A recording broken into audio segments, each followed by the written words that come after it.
Can I ask any members or officers in physical attendance with an electronic device to mute it to avoid feedback? Can I ask for any remote participants keep their camera and microphone off unless they wish to speak, and ideally not use the camera facility at all, as this can affect the quality of the meeting. Please be advised that the meeting may be recorded and data collected during the recording of the meeting will be retained in accordance with the Council's data retention policy. The recording of the meeting may be added to the Council's website. Members accessing remotely should be using your KCC or Swale laptop. Can I ask that everybody does speak loudly and clearly? It may be necessary to stand closer to the OWL system in order that remote participants can hear clearly. Hopefully, we haven't got any brass bands playing tonight, so I hope that you can all be heard from your seat. I'd like to welcome everyone to the Policy and Resources Committee meeting, including any visiting members attending remotely and members of the public.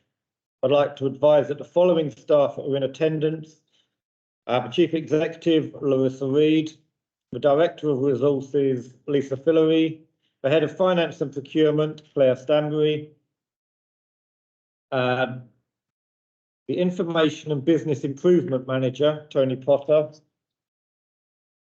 Democratic Services, Billy Attaway, and Monitoring Officer, David Clifford. I'd like to advise that no fire drill is planned, and if the alarm sounds, those in attendance should leave via the exits indicated to the left, one at the rear, and assemble outside where directed. Does anybody in attendance require extra assistance?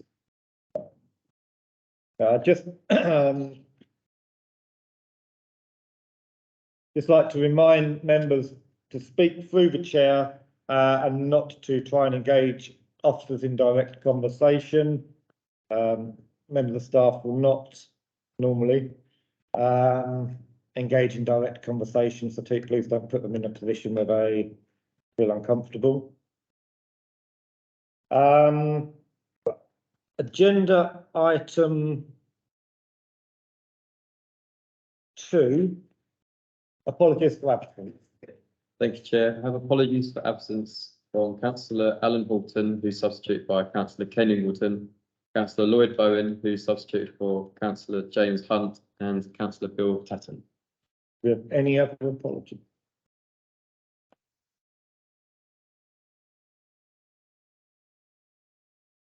Good. Are there any declarations of interest? There are no hands. Agenda item 4. Thought it wasn't long ago. Would the committee approve the minutes of the meeting held on the 30th of November as a correct record? Do you want to just close and second? Is that agenda? That's agreed.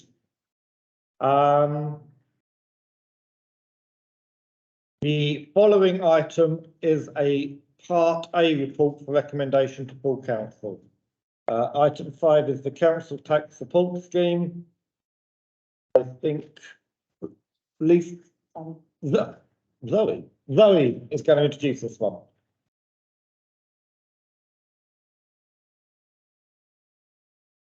Thank you, Chair. We have spent time looking at considering the council tax support scheme in light of changes within the report.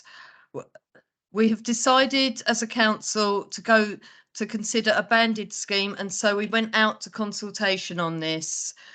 The results of the consultation can be found within the report, and we were pleased to see that so many people had completed the consultation.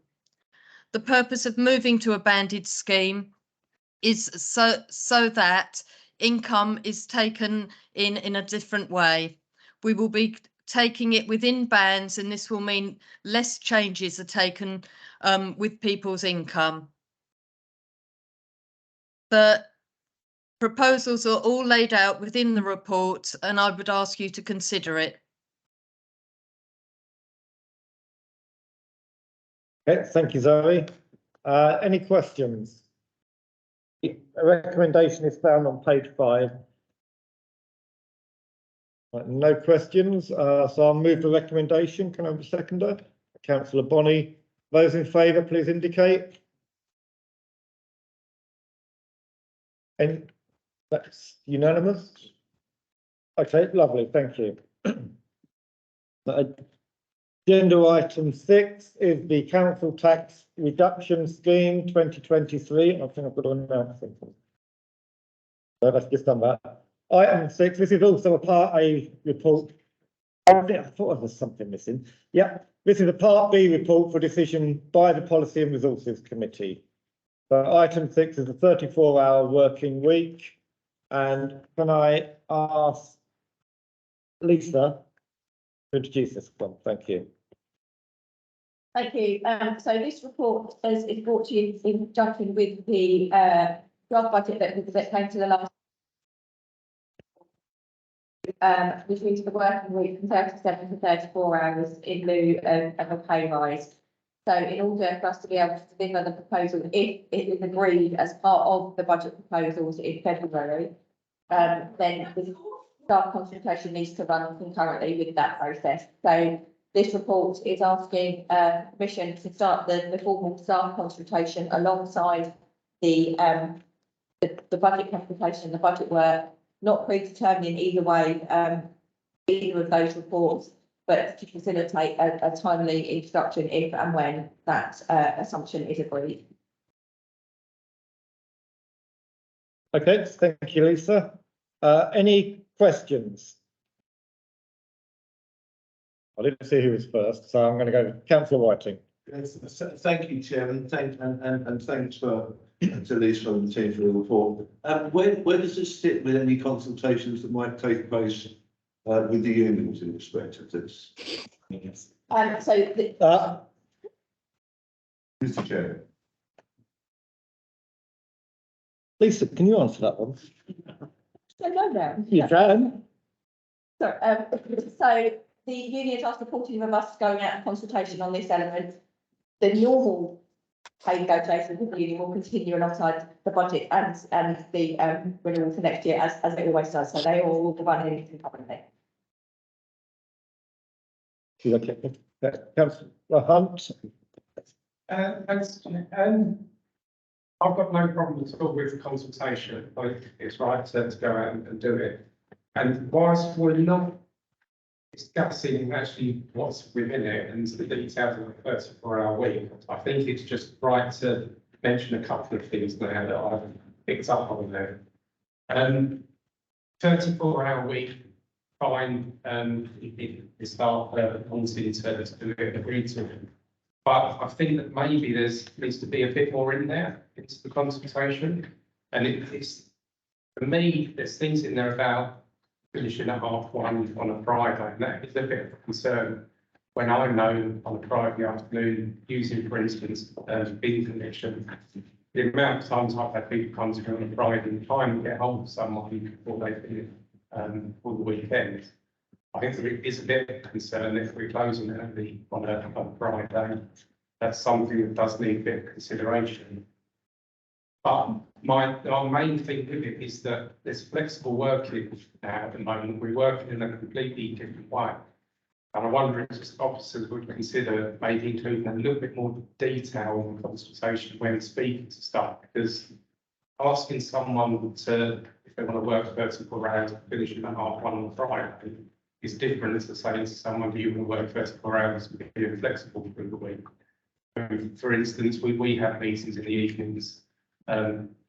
Residents want to contact council different times now. It's not a 8:30 till 5 or 9 till 5. People are expecting different things from councils. And I was thinking we maybe ask officers as well, what if maybe them work to 8 o'clock in the evening and start to be there to do their 34 hours. I think maybe it's just an opportunity to see what's work and how the council can make it a bit better. Okay, so can we, Lisa? Yeah, 2 questions. One, can we have more information on the impacts of the 34-hour week in the consultation? And secondly, can you confirm the position on flexi time? I don't think the difference between working 34 and closing at 1:30, working 37 hours and closing at 4:30 changes anything, particularly on flexi. But what is the position at the moment if members of the staff want to work in 8 o'clock in the evening, or can you just clarify that? Yeah, so, I mean, flexi time is always about business needs as well as the staff needs as well. So if everybody was just working until 11 o'clock in the evening or 8 o'clock in the evening, starting at 11 o'clock the next morning, we would have a big gap in our cover. So flexi time has got to be two-way. There is no intention to change our flexi time policy under this. The consultation will be much, this isn't the consultation, this is the permission to consult. So the consultation document will need to cover everything that we need to talk about. We will need to consult on, so it will be more expansive than this report.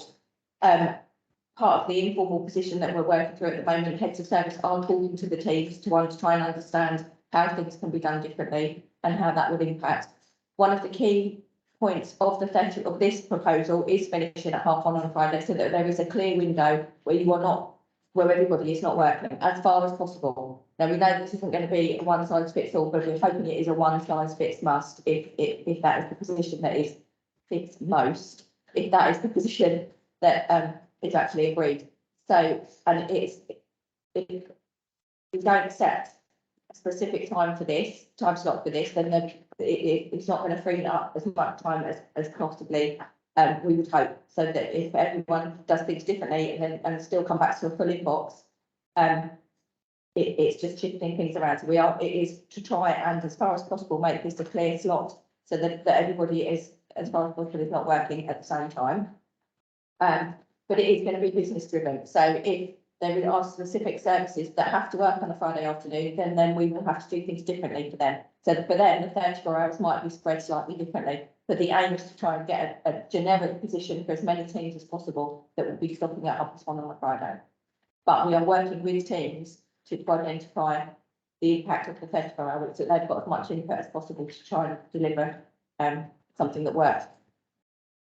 Can you just confirm our staff can work, say 6, 7, 8 o'clock in the evening if they choose to, can't they, at the moment? They can. Yeah. Yeah. And we already have staff who have to work out of hours to meet certain needs anyway, don't we, such as homelessness? So those, yeah. So each service will be working to see how they can help deliver this. And I think that's the key message that we are trying to ask is to see whether we can see how it works. Try and make it work where possible rather than reasons why it won't. Okay, Councillor Dendell. Oh, did you want to come back? Briefly come back. I just think the consideration is, yes, it's right to be considering how staff and obviously working, but what is the impact on residents as well? Yeah, I think that's just something to consider as we go through it. Councillor Dendell. I was asking you, I wasn't. Okay, go on. But that's the big point that we're doing is that the service input is not just not from their personal point of view, it is from the service point of view as well. Councillor Dendell. Thank you, Chair. Good evening. Looking at paragraphs 4.2 and 5.2 of the report, considering the reply made to Councillor Whiting a little earlier, yes, I totally agree also with the consultation. But looking at 5.2, that is more clear than that, the trade union has already dismissed the thought of the 32 hours total. And you go into consultation about 34-hour proposal, there seems to be a slight conflict there. I'm just wondering how you will get over it. And possibly, will in the consultation, will the fallback be in 4.2 to go back to the 4-day working week and try that?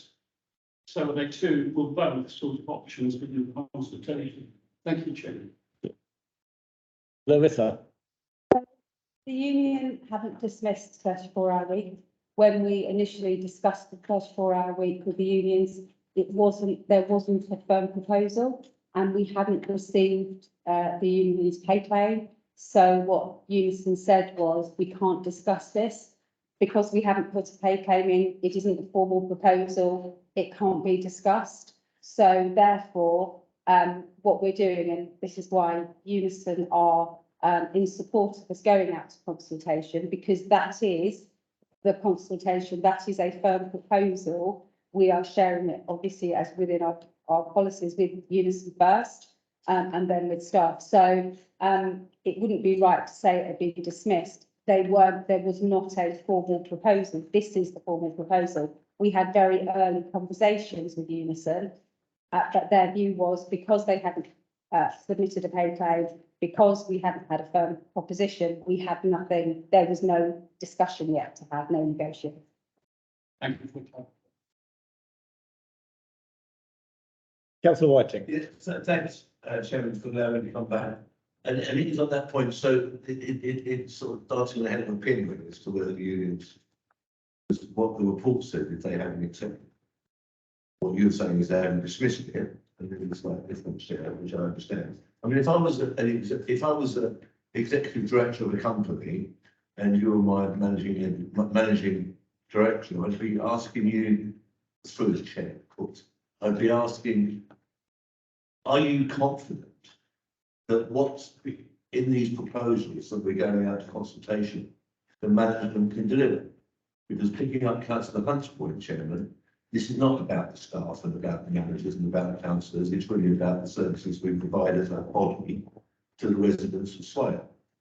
And if one of the things I'll keep returning to every time this is discussed again at P&R and probably at full council, is management's confidence that this way forward, when we can't deliver some of our statutory services now because we haven't got time, the staff don't have time, and is the management confident that it can provide the services that we're all paid and elected to do and provide for our residents? If the management is confident, Chairman, that this proposal is manageable, won't result in a reduction in service to residents, but will help the budget situation, which is really important, help retention, help staff morale. If those 3 or 4 boxes are ticked, then all well and good. But I've yet to receive assurance that I'm happy with on those 4 counts. Thank you, Chairman. Yes. Melissa, could you comment, and could you also, on 4.2, picking up Councillor Dendor's point, explain the situation about a 4-day week? That's what that rolling that is. Yes, so can I guarantee that nothing will change if staff work 8% fewer hours? Absolutely not. Because 8% fewer hours we have calculated is about 1,200 hours a year. So some of that will be picked up by productivity, and the 4-day week pilots that have happened across the country have shown that productivity has improved, and one I was reading the other day on a 4-day week, so 32 hours, came to 101% of previous productivity. As management and as head of paid service, I have to do 2 things. One, I have to consider the staff wellbeing, and 2, I have to consider the services. Now, it's not binary as to say we either do this at 34-hour week or we give staff a pay rise and it's all great. Because actually there is a third issue, and that is the budget situation. So if we give staff a 5% pay rise, and if members give staff, because it's not me that does it, but if members give staff a 5% pay rise, that costs about 575,000, which is currently unfunded. Now, that doesn't mean that we would make £575,000 worth of staff cuts, but we would make, we would be proposing significant staff cuts to be able to afford that pay rise. And you then have to say, well, what's the implication of that on service delivery? We will lose resilience because you have fewer people trying to do the same amount of work. So what we've said, we've been very clear to staff, is we need to know the implications, and that's the consultation. This isn't a done deal. Members need to decide it, but we need to give members a really strong steer about this is the impact. Absolutely, it could be that where we answer something in 10 days, it could take 12 days. where we deal with something in 3 days, it could be 4 days. That is absolutely the case, and we need to be really clear with members, what does that look like?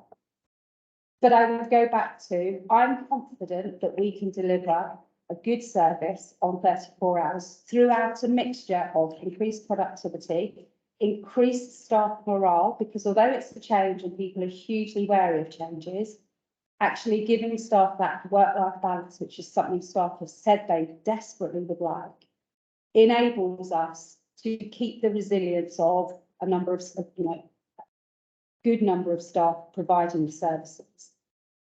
But I have to be very clear with members, our financial situation is such that a £575,000 unfunded burden on our budget cannot just be magicked away. We will have to make significant savings in it.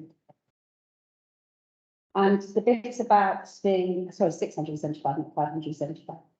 We asked staff about the 4-day week. Now, the 4-day week is something that there's been a national pilot of, but not in local government. And there is one local government that is doing one council, and that's East Cambs, South Cambs, and I've been speaking with them. They've taken almost a year to get to the point that they're at, because it's very different. The reason that we're talking about closing the office on Friday afternoon is there is something about, you will all know from your day jobs, when you're on leave, the council carries on and you just come back to an awful lot of work. At the weekend, you still get emails, but not as many. So actually closing the office when everybody's closed actually gives everybody a bit of peace of mind that it's all stopped for it. The way that South Cambs are doing their 4-day week is about looking to see how they can provide services with staff working 4 days a week. That if someone doesn't work on a Monday and that's the busiest day, what's the impact? So they spent a significant amount of time doing it. It is something that we have been asked to look at going forward. However, there are other implications that are vastly greater than this around the impact on part-time staff, pension implications that aren't on this 34-hour week, because it's a very different kind of work. That is something that I think all councils will be coming back to, looking at, depending on the, but we're sort of, we're all kind of watching with bated breath. If it all works, we will be saying, absolutely, we've always thought it was the right way to go and we'll be looking at it. If it's a complete disaster, we'll say, yeah, we never thought that was a good idea. Because that's, it's customer services, it's our resident services, we can't talk about that. And so the 4-day week, whilst I'm hugely interested in what's happening in South Cambs, we absolutely need to watch and see and learn from them and others. Councillor Simmons. Oh, thank you, Chairman. Actually, my question has been asked by Councillor Hunt and answered just briefly by the Chief Executive. So thank you very much. Thank you, Councillor Simmons. Councillor Carnell. Thank you, Chair. My question was about shared services. I know the staff in shared services who don't work for Swell, they could end up doing more hours. Has there been any input from them or discussion with them? Lewison. So there are two lots of shared services. There are three actually. There are ones that are Swell employees. There are ones that are Maidstone employees, and there are ones that are Telegraph employees. The ones that it impacts the most is Swale employees, so that's our legal services. We've asked legal services to do that piece of work about the impact, and I'm meeting with the other two chief executives to say, what is the impact on no legal on a Friday afternoon? Now, if they say that they would like to have legal on a Friday afternoon and they're prepared to pay for it, we will have those discussions. This happens at the moment, so Maidstone and Swale are both closing between Christmas and New Year, so ICT staff are not working, except Tunbridge Wells have a pantomime and they need ICT staff. So they're paying and that will happen. So the conversations are happening with the two other chief executives to say, what are your needs? What do you think you need? And how would we, if it goes ahead, how would we best meet those needs? Thank you, Lewis. Thank you. Okay, I see no further hands. So I'm happy to move the recommendation. Can I have a seconder? So, councillor Carnell, those in favour? That's unanimous. Thank you. Agenda item 7 is the financial management report. I think that's Lisa. No, Claire? Chair, so this report is the budget budget forecast report for Q2, so this is covering activity between April and September of this year. Main headlines, as you'll see there, are projected revenue overspend of £920,000 and expected capital spend of nearly 3.8 million in 2022-23. One of the biggest reasons for the projected overspend is an increase in the cost of temporary accommodation, with landlords and properties beginning starting to protect their charges. Leisure and environment are forecasting a reasonable underspend of 335,000, which is due to parking income being lower than previously anticipated, but that also helps to offset an expected overspend in leisure centres due to the rise of utility costs. Regeneration and economic development are projecting an overspend of £143,000, although this is an improvement in last quarter. The main pressures there continue to be energy bills, agency staffing, and reduced rental income from board rates. The budget managers for Q2, the returns we received from them helped inform the draft budget that was brought to this committee at the end of November. In terms of capital spend, the level of spend is currently significantly below the budget for the year, but this is assumed to be due to timing of projects rather than savings coming out of the work at this time. Thank you. This is for noting the recommendations on page 3 to note projected revenue overspend and to note the capital expenditure against the revised budget. Any questions? Councillor Truelove. Thanks, Chair. Hope you Al can hear me. So we've got an overspend prediction of nearly £1 million now. And I think we can all see the culprit, if you like, for this is the exponential growth of the housing budget and the capturing of temporary accommodation, partly mitigated, but only partly by increased parking fees. This has obviously got to be managed down. How can we manage down without putting vulnerable people at risk? We don't want to spend this amount of money. We don't actually want to so reduce the service that we will put people at risk, and there will be other financial consequences from that.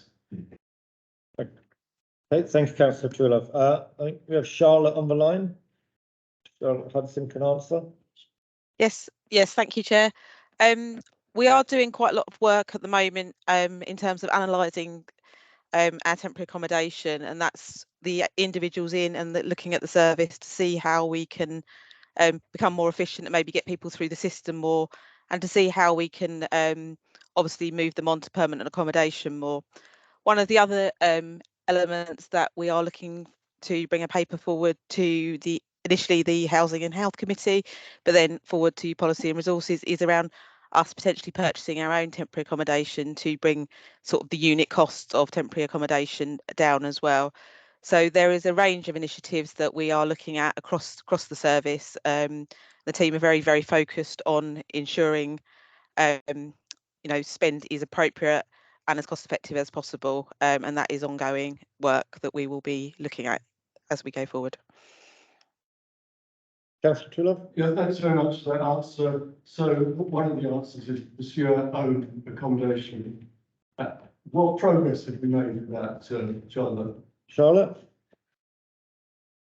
I'm not sure I 100% heard that question, but I believe, was it something about what progress have we made in terms of the purchase? Indeed, yeah. Again, what progress have you made towards finding our own accommodation in order to mitigate the cost that we're incurring at the moment? Charlotte, did you hear it that time? I think so. So I will give my best answer.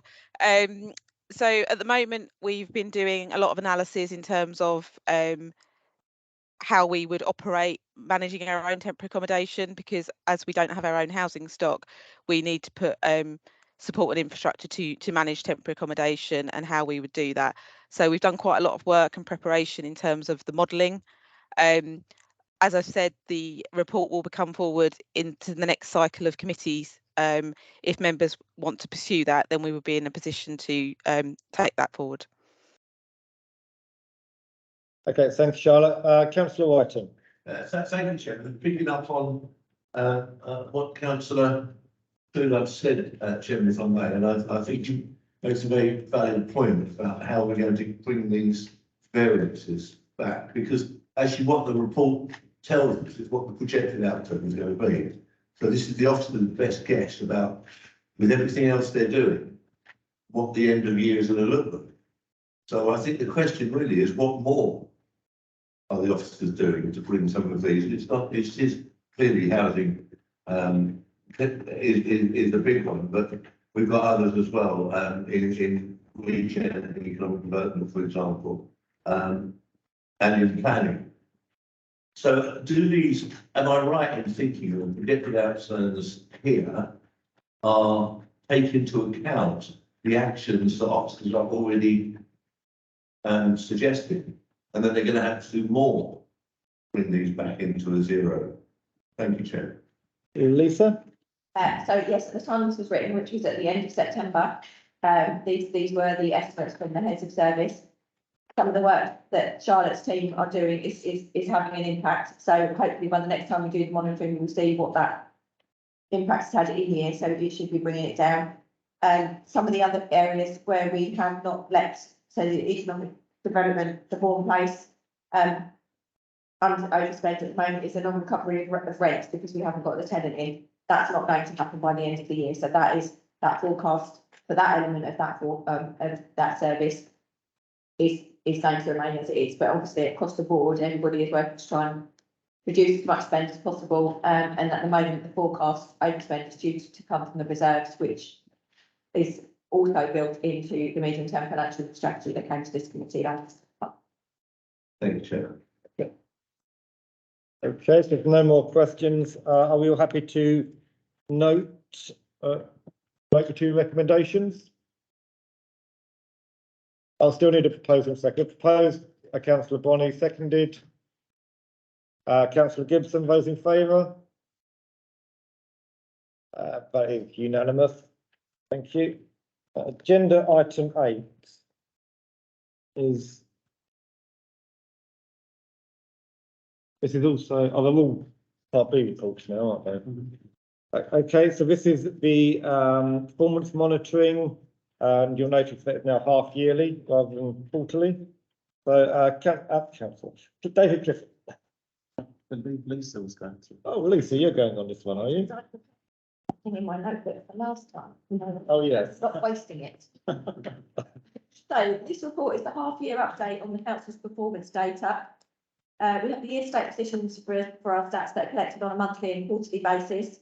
The 6 red, 2 amber and 24 green, the details of which are in section 2 and 3. Section 4 gives the overview of the key performance indicators. Where there is a monthly result that differs from the year-to-date, this is shown as the R, A or G within the monthly returns. So sometimes that is an area that is more confusing for us all to understand. The monthly performance indicators are where we keep a track of our stats, but where there are no specific targets. So those towards the end of the report, we're not measuring against anything, but we are keeping a track on where we are for those services. And then finally, Appendix 2 is the project update on the number of priorities, which is the reason that this wasn't included in last month's agenda. So that is why we are discussing this today. Thank you, Lisa. The recommendation is that members note the corporate performance management report at Appendix 1 and progress of priority projects at Appendix 2. Any questions? Councillor Hunt. Okay. I've got a few questions on it. First one is on page 59. It's to do with the beach house. It's good that the beach house moving forward a bit now. It's in the priorities and looking at it in the budget. But just a question, we've got so many people on the waiting list, and to have any beach huts not being used, not passed over, isn't good. But I just wondered that the beach hub, so it said on there that it's the percentage of beach hubs occupied is 99%, which unless we've got 100 hubs, we're not being used. It's one where the 99% comes up, because it doesn't work out unless we buy 100 hubs. And the second one is on long-term working days lost due to sickness. Page 60, that seems to be going up. And it's secondly that it's not managed. I'm just wondering why we don't manage it. I know with sickness it's a difficult thing to do, but is there then being ways to make sure that officers that we have got on long-term sickness, more things with mental health and different bits, is something that needs done to find out what's happening and physically where. And the other point on priorities is good that there is quite a few priorities on there that are completed, but there's also not many of the other priorities outstanding that are at a high percentage. And some of them, I'm just wondering how are we working on priorities of those. That makes sense, because there seems to be a lot on there for officers to deal with, and some of it needs to come first and some of it doesn't. Is it a case of trying to work on everything, or is there a list being worked on to try and deliver some of these that are almost up to the high consensus? David, can you come in on those? I can come in on those. Thank you, Chair. So on the first one, I'm afraid that's the one that I don't know the answer to. So it might be that Martin is on the line, in which case he might be able to answer, but otherwise I will take the question away and get an answer for you, if that's okay. On the long-term working days lost to sickness absence, so it's not performance managed, but that doesn't mean that it's not managed. So we don't set a target for that because it's largely out of our control, but that doesn't mean that we don't take management actions to try to rectify it. So short-term sickness absence, which is more within our control, is performance managed. And then the final question was about the priority projects which are not complete yet. So they are at a range of levels of completion, and there are a range of high through low priority projects, and they're being managed on that basis. Some of them are short-term projects, some of them are longer-term projects. So we thought the most kind of convenient way to summarise that for members was the way that we've done it with the list of completed projects. Thanks. Can I ask Martin to explain our 99% occupancy on hubs? Yeah, thank you, Chair. Evening, everybody. Apologies if I'm a bit croaky. I think you asked the question, Councillor Hunt, why is it at 99% and when we've got a long waiting list? It was actually at 99% at the time of writing, because we still had one that we were just going through the process of renting. But I'm pleased to say now that we're at 100%. So all beach huts are occupied, either being an owner or being rented from us as the council. Hopefully that answered the question, because the noise is the sound from the audience is a little bit intermittent. Yeah. Okay. Thank you, Martin. Councillor Whiting. Thank you, Chairman. Through you, Mike. It kind of goes back to our discussion earlier, perhaps, about staff and reduction in hours. A number of the those red indicators that sit within the report are time, their officer time, the time it takes to process a planning application, the time it takes to ask for a phone. So again, I just raise that now, because we've clearly got issues with some of those time-related activities, and that we're looking to reduce the amount of hours the staff are actually going to work. So I hope the management will take that. It's up to the management how they manage the staff and deliver the services we ask them to. I get that entirely, but I do think there's a flag there that I hope that the management have taken account of. And also on page 60, there's a number of issues there where we monitor things, but we take no action. And I was surprised to see long-term working days lost due to sickness. Because in most organisations, Chairman, will have a sickness management policy and will try to manage that in such a way that they can reduce staff sickness. Now, it seems odd to me that we don't have an aspiration of, or I'm reading that wrong, but it does seem to me that we don't manage long-term sickness, for example, in a way that perhaps I thought we might, but I'll leave that to officers to answer. Thank you. Thank you, Martin. David, would you like to? Thank you. On the second question, so as I said to Councillor Hunt, it's not the fact that we don't performance manage the indicator, i.e. we don't set a target for it, doesn't mean that we don't manage the issue.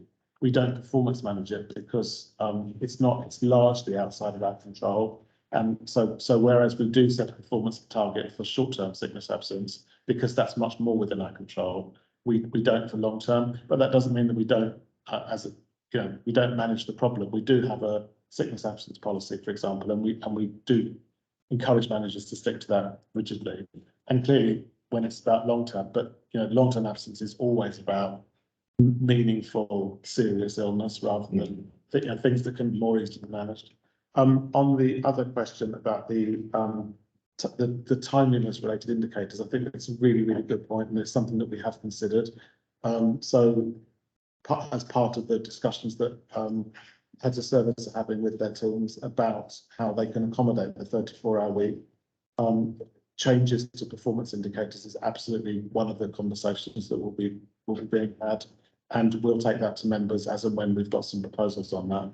And some of the, or at least I'm thinking about one of them in particular, which is the calls answered in the customer service centre within 20 seconds. It's a slightly anachronistic indicator anyway, given all the other things that we're trying to achieve. But I think in all cases, that's absolutely something which is being reviewed between heads of service and their team. Thank you, Chair. Councillor Dendall. Thank you, Chair. Just a question on page 61, the priority projects. It gives a list of percentages. I just wonder what those percentages, what criteria those percentages are based on. When you say 10% complete, what do you mean? Is that 10% of expected hours to be spent? Is that 10% of the cost? Is that 10% of time based on the target date? Bringing a bit of CPA into this. How are those percentages? I mean, it's meaningless if we don't know what it's based on. Larissa, it's a question that we've often asked. So the explanation. It is based on how close we are to achieving the outcomes.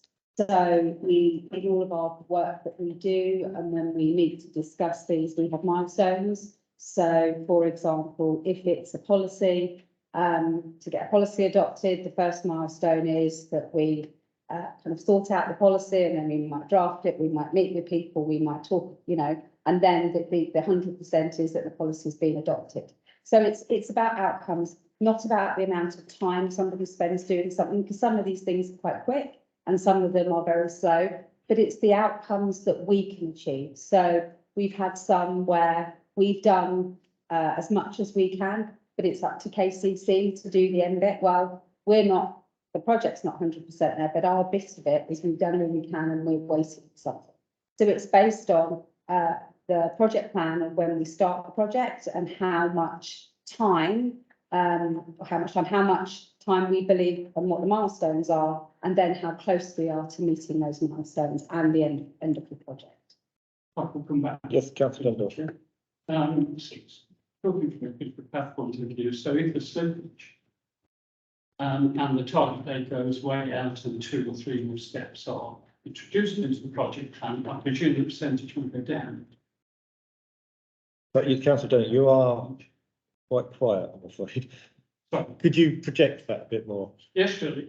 I'm saying from a critical path analysis point of view, if the slippage, then presumably the percentage will go down if the target date goes off, or more steps to put into the project plan and so on.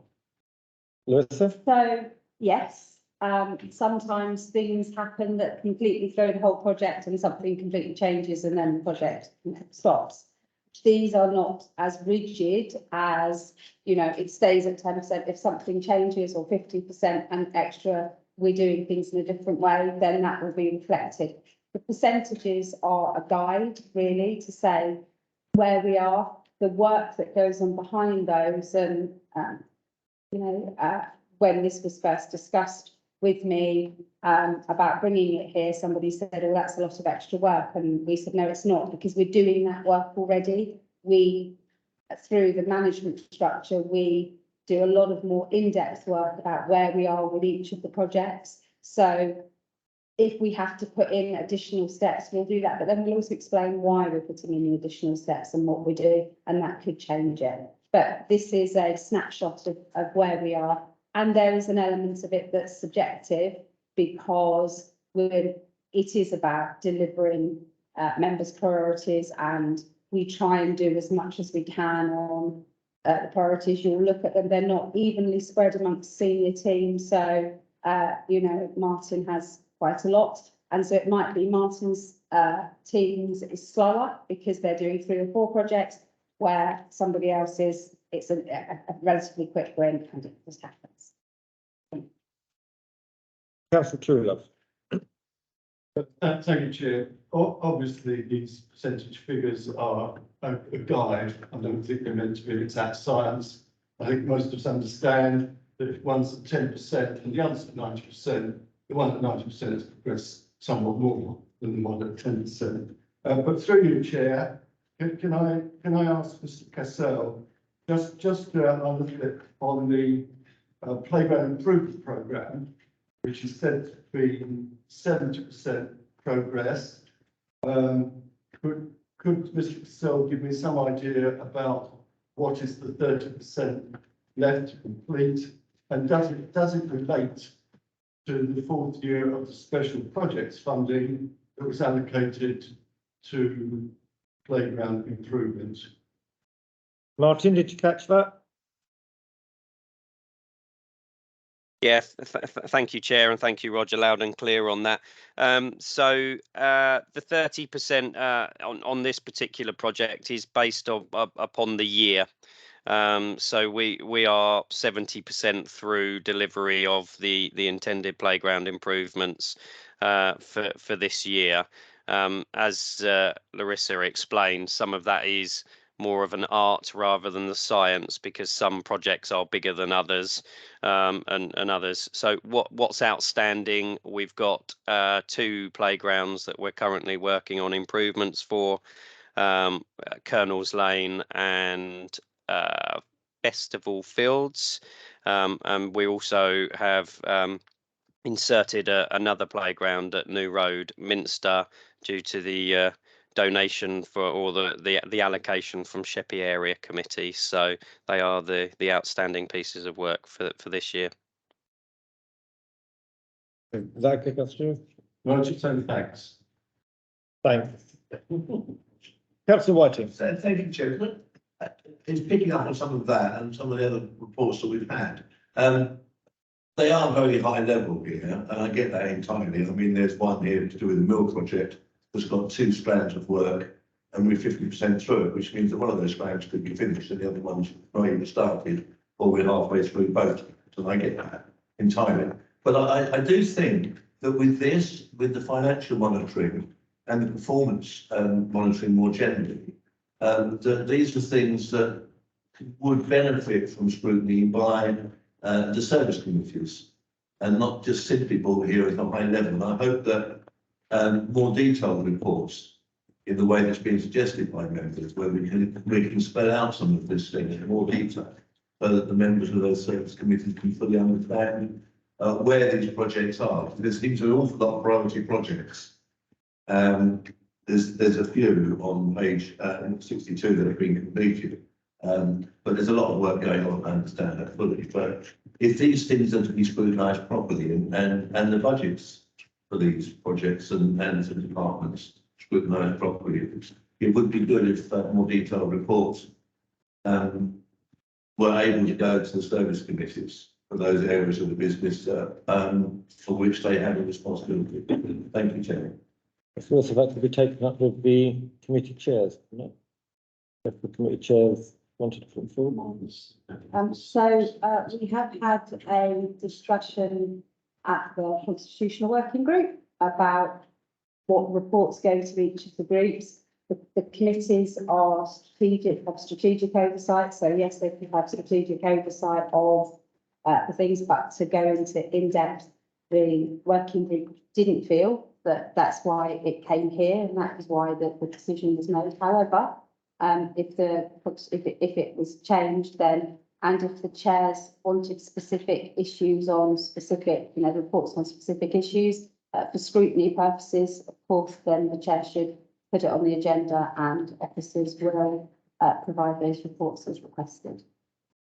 There's more time spent reports, less time delivering the projects. Okay, I've got Councillor Gibson and Councillor Hunt and Councillor Bonney. Councillor Gibson. So you just said there, Chair, what I was thinking and about to speak about, because that's quite clearly the case. And I think we just need to be clear in terms of what's strategy, what's tactics, and frankly, I'm not a fuss in doing hours of committee meetings, looking at tactical elements of every little bit and piece of scrutiny. So scrutiny for me doesn't have to be done right to the end of the grid. And in terms of officer time and member time, I think we just need to be mindful of what we need to look at. And frankly, we trust our officers to do the great job that they do, and delivering what it is that we're asking to deliver. And I'm quite happy with that strategic overview. And if there is any necessity when it comes to a service committee, well then, I'm sure the chairman is quite capable of calling that in for scrutiny. Thank you. Councillor Hunt. Thanks. I think just listening to, I think what could be helpful if we don't committee thing is just maybe a one-line picture release, just giving a bit more of an outline of what actually it is, why the progress isn't such and such. But as has been said, there's a percentage means different things for each thing. But if it's not too much time for officers, just having one line for each one to give a bit of an outline. And then that way, if there is more detail that's needed, then the committee can look at that one line and say, yeah, we need a bit more on this, and that's the point that committee can come in. But not having any information, I think, just gives more questions, and can then cause more problems. Thank you, Councillor Hunt. Councillor Bonning. Thanks very much. Obviously, this is the coalition's list of projects, and you officers are delivering those. Hence, we've got how much progress has been made on each one. We have to be clear that the service committees are there to make decisions, and they're not there to go and review what previously been decided by cabinet. Otherwise, we are going to be in for hours and hours of meetings. And actually, the task of officers is to deliver those projects. I think it's we've got some really fairly simplistic descriptions there, but there's what we do on a team, right, is there. Councillor Truelove. Yeah, I suppose all members acknowledge that Councillor White has expressed concern about the use of our resources and when we can deliver. And then at the same time, we want to use that resource on writing longer reports than perhaps at the time necessary.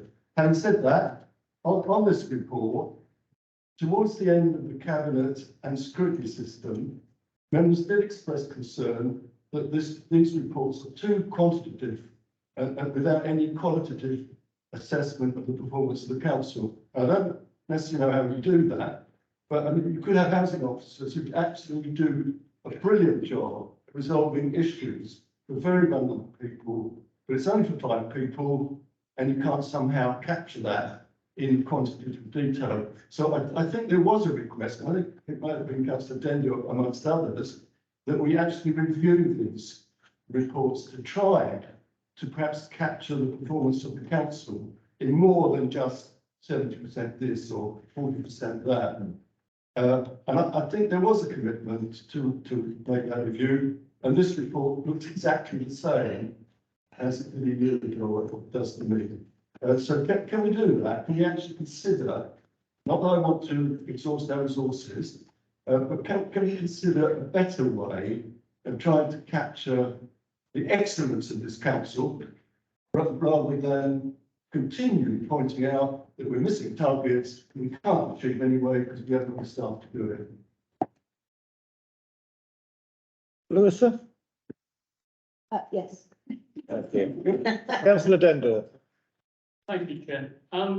2 points really. I mean, the first, I keep going round in a circle in my head on this constitutional issue.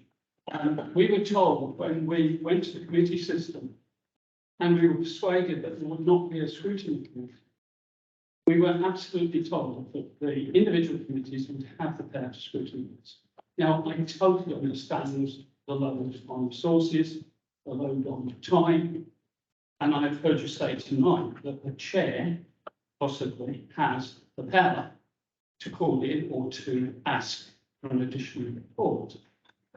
However, that doesn't replace the scrutiny committee, because the scrutiny committee, the committee itself made the decision what to call in. And I'm a little worried that we've disenfranchised the members of those committees in being able, with all due respect to the resources required, to bring in an item to that committee. So that concerns me a lot. I don't want to overrate it, but I just need to be absolutely clear that the committee, not just the chair, can vote to bring in an item to be discussed at that committee. Thank you. My second point, following on from what Councillor Trudeau said, and I do refer earlier to critical path analysis, which I've been doing for 50 years. And I totally support what Councillor Trudeau said. We need more detail on these percentages to see what actually percentage should be attended. As Councillor Hunt said, it might not be 2 lines. But the bit I would like to see is, if I can use the term, the critical success factor. In other words, what's going to stop it? What's the next point that's going to be interrupted, or what's the next point that's going to make it forward, if you understand where I'm coming from? You mentioned, sorry, through the chair, KCC was mentioned earlier. That's a stopping, that's a good success. If KCC doesn't come back to you, then that's going to stop the project in its tracks. And it would be nice to know, I don't know if you can do that in that many words, just what pushes the project forward or stops it in its tracks. Thank you, Chair.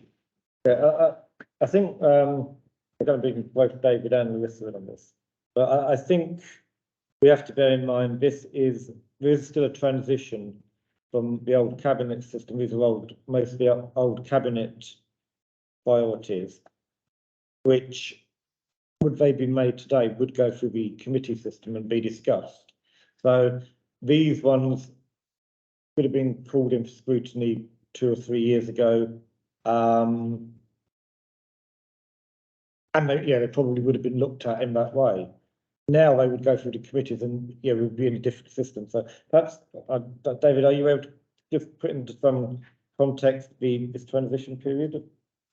Happily, Chair, thank you. I mean, I suppose what I would say, I would love to go back to Councillor Gibson's comments, which I thought were really helpful. I think there are all sorts of things that in principle could be done in terms of this report, but the way that we do it is absolutely on a shoestring. We try to be pragmatic. We try to give you a report which enables you to exercise an appropriate level of scrutiny over how the council is performing as a whole, from a fairly strategic level. So in terms of things like critical path analysis, well, clearly that there are also, so the thing about the difference between performance reports based on quantitative indicators, which are relatively easy to measure and easy to calculate, versus progress on actions, which is much more of an art than a science. Clearly, you can turn it into a science. You could have all the measures that you've suggested, Councillor Denver, about spend, about milestones and so on, and you could weight them all differently. You could do all sorts of things, but we don't really have the resource to do it. And it feels to me like this is a pragmatic solution to where we are. So that would be my comment. But that's not to say that I won't take away what I've heard tonight and talk to my colleagues about how we could present this differently going forward. I think it's also worth mentioning, and these progress, people said it's not the science. But we just officers just put their best, sort of guesses. It's very, it's very subjective. For example, the improvement to St Michael's Church, Flint Wall, 35%. Once the work's been done, it's been contracted, that would be 100%. And that's potentially going to happen in the next couple of months. So where you get where the 35% has come from is, and I wouldn't want to say Martin justified 35% in terms of how you've come to it, because that's just going to take away from delivering, and it's you're asking officers to justify a feeling really on these percentages. I actually wonder if they're that useful anyway. But Larissa.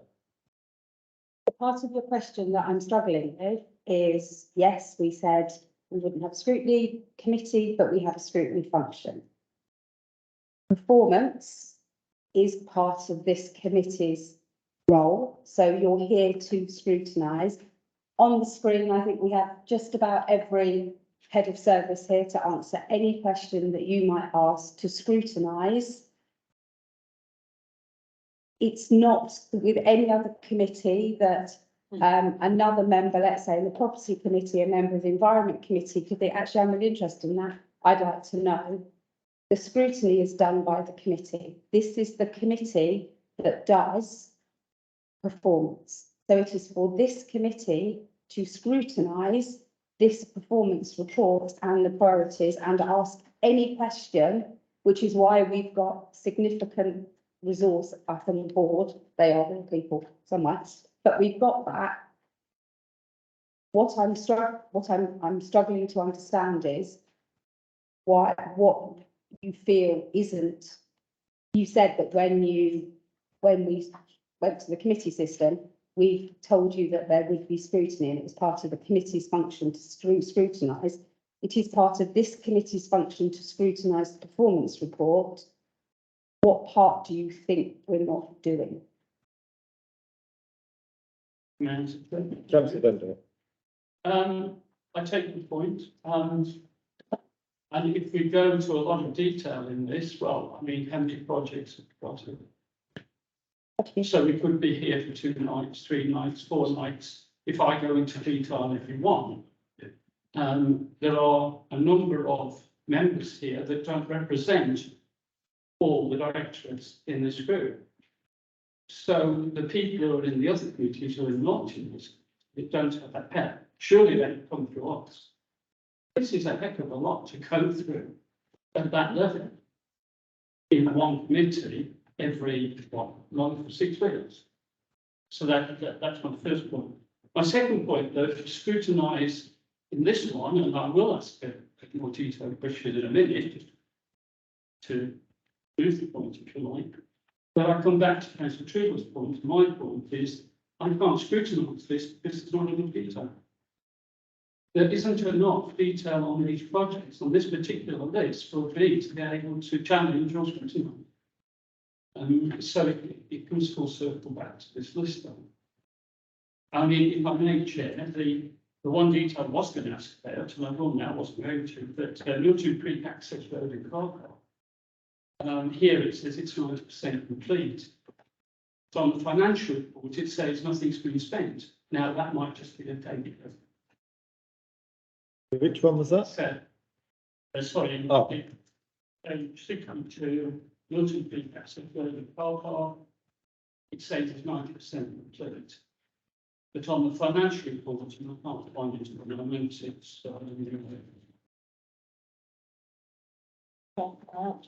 it says there is no actual money spent to date. Now, one is September and this one here in October. So there might be an issue with when the money goes out, I understand. But I'll just prove my point. If we go to that much detail on every single one, we'll be here for hours and hours. Lisa, would you like to clarify on the Milton Creek access? Yeah, so the works may be done, but we won't pay for the works until they're complete. So you've got judging costs on the invoice payments, you can't judge the entire project on that. So did answer that by the time I finished answering my question. Can I say, if we're going to be taking I think the idea is we take these every 6 months, this list. So ahead of the next time they come forward, if members of the P&R or any other members want to flag up questions in advance for officers to report back at the meeting, then we can capture any particular things that people want to do. I would like to know what the 25% of the live streaming meetings and hybrid meetings that we haven't done, because I thought we've got that quite well done. David, If you'd like to answer that now, it's actually the fact that we've tagged onto the project some other things that we need to do with the equipment in the chamber. So you're absolutely right. The basic substance of doing it is indeed done. Yeah. Thank you. Okay, so is that okay for going forward? Councillor Whiting. I've got 2 specific questions. Yeah. That was a prolonged thing. On the no homes empty officer, the empty property officer, can I just ask how far we are through the review of that and how soon we're going to go out to advert to employ somebody? And on the on page 61 where it talks about holiday park enforcement options and implementation, it says it's 80%. What is the remaining 20% that was still to be done, and what time frame do officers expect we'll hit 100% on that? Thank you. Okay, Charlotte, can you give us an update on the no homes empty employment? Yes, certainly, and I think Councillor Whiting may have already received partial update of this at the Housing and Health Committee as well.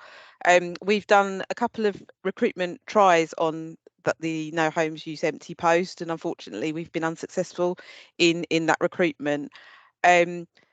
Obviously, as part of the budget savings, we are looking to make some salary savings, and I am reviewing that function as part of my wider service and how we can deliver that due to the unsuccessful recruitment processes. So I'm not planning to go out to advert at the moment. I am reviewing my staffing structure, but taking that function into consideration, and can provide an update in due course. Thank you. And Flo, can you tell us what the 20% outstanding on holiday park enforcement options and implementation is? Certainly, Leader, thank you. We are going to be carrying out some action fairly shortly, but in terms of looking at the sorry, I've got my words mixed up. In terms of looking at what we're actually doing for the enforcement, we are having to be quite careful and consult with our colleagues in housing, because there is the potential to create some additional demand for temporary accommodation if we enforce at this point in time. So we're taking advice and soundings on when the appropriate time to enforce is. And Emma, come on, can I ask you to come in? Thank you, Chair. And just to add to what Flo's just said, certainly within this closed season that's upon us imminently, the enforcement officer has sent letters reminding holiday parks of their licence conditions. So that has been actioned. Excuse me. We are, as Flo says, looking at more of a longer term solution, possibly in the open season, given the resources that we may or may not have, depending on budget proposals in the planning enforcement team, but also the wider services of the council that, as she says, may well be impacted, so that the next closed season, we're not in a position where people are potentially turning up at the housing options team saying that they don't have accommodation. So it's not an easy solution. It's long term, hence why I wouldn't be able to say that we are 100% complete on it. And it's something that has been ongoing for some years. Thank you, Chair. Okay, no more hands. So can I get back to the recommendation? Oh, we have. Can I propose that we note those? I'll second it, please. Councillor Bonney, those in favour? Okay, that's unanimous. Right, agenda item 9, the coronation of King Charles III. Larissa. Thank you, Chair. As members will know, the coronation of King Charles III is due to take place on Saturday, the 6th of May at Westminster Abbey. The government have advised us that they want the coronation to be a time of communities coming together, and they feel that obviously the last coronation we had was in 1953, so there's not really a blueprint of how we're going to do this. We were asked to look at anything that was out there about what coronation, what might happen at the coronation. And we are aware, of course, that we have elections on the 4th of May, and there was a concern that there was going to be a bank holiday on the 5th of May, but that's not the case. That's the 8th of May. The honest answer is that we don't know a lot of details about the coronation. But what we do know is that at this point before the Jubilee, Platinum Jubilee, we didn't have many details about that, and that proved to be a huge event for our communities. So to say coming back to this committee or communities committee kind of time and time again say actually no, we have no update, or there's a small update. What the proposal is that we form a cross-party working group to be chaired by the mayor and consists of one member for each political group on council. The report suggested that it reports directly to the Communities Committee. However, at the pre-meet, both the leader and the opposition agreed that it could be this committee, because there's more likely to be a requirement for people asking for some sort of money, or that we're given money and it's about how we spend it. I was asked also about some of the implications, and it's very difficult because the coronation itself has very few implications for us. Our Queen, we're going to have a king, there will be a coronation. However, depending on what happens and how communities embrace this and get involved, there could be significant implications around any large gatherings. Would have potential issues for police partners. We need to discuss that community safety partnership. There are issues around bringing people together and how it can cause, real positivity for health and well-being. How the King himself has said that he wants diversity to be at the heart of what he does. So is what we do we work with communities to really embrace that diversity? The issue is, until we know what we know, the implications are there is a coronation. We don't have any money. We don't know whether we would be given any money. We don't think it's likely. The Platinum Jubilee, the council did give money to groups. Don't know that we have money to do that anymore. So there are a number of issues that members can talk about. And so the proposal is to have a cross-party working group, a member from each party, chaired by the mayor, and that it reports if Chair, you're happy to change the report, which is that I didn't change it to say that it would be P&R committee. But I'm happy if you want to keep it as communities committee. Thank you. Okay, well, I think it's not a party-owned thing, so I think it's right that all parties on the council are involved in the working group. Are we happy to accept the amendment to recommendation 2, that the P&R committee agrees that it will receive a further report when more information is known? Yeah. Okay, so any questions or comments? Okay, in that case, can we agree the formation of a cross-party working group as per recommendation 1, and that this committee will receive a further report? I'm happy to propose that. Secondly, by Councillor Bonny, both in favour? Lovely, that's unanimous, thank you. Agenda item 10 is the recommendations from the Swale Joint Transport Board held on the 5th December 2022. I can either ask either collectively or by roll call to agree the recommendations for the JTB meeting held on the 5th December, minutes numbers 478, 479 and 480. Any questions or comments? Are we happy to agree those on block? Okay, I'll better propose it. I'll propose it. Councillor Bonney seconded. Those in favour? That's unanimous with the exception of Councillor Ingleton, who isn't in the room. Item number 11 is the forward decisions plan.